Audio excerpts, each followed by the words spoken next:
Amiguitos del mundo mágico de Belén, acompáñenme a recoger huevos. ¡Let's go!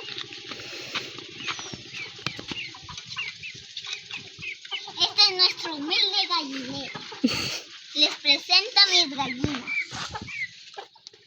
Bueno, que se quieren salir, pero no las vamos a dejar. Miren, les voy a mostrar a la gallina más odiosa que tenemos aquí. Se llama la copetona. Bueno, acompáñenme, amiguitos. ¿A qué? A recoger nuestros huevitos. Hay 1, 2, 3, 4, 5, 6, 7, 8. Bueno, amiguitos, estos son los huevos que tenemos. Ahora mis gallinas se están poniendo más porque, teníamos un gallo que no servía, así que lo cambiamos a este gallo. Vengan a verlo.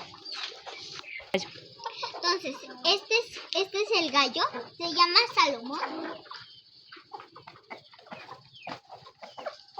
Se deja tocar muy fácil. A ver. Ya.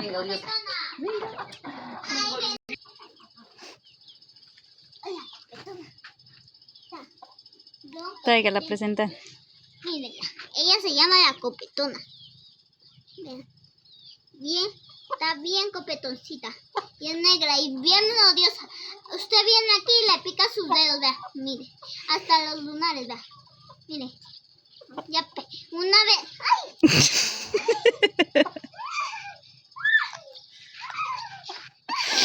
Si vieran, chicos, lo odiosa que es.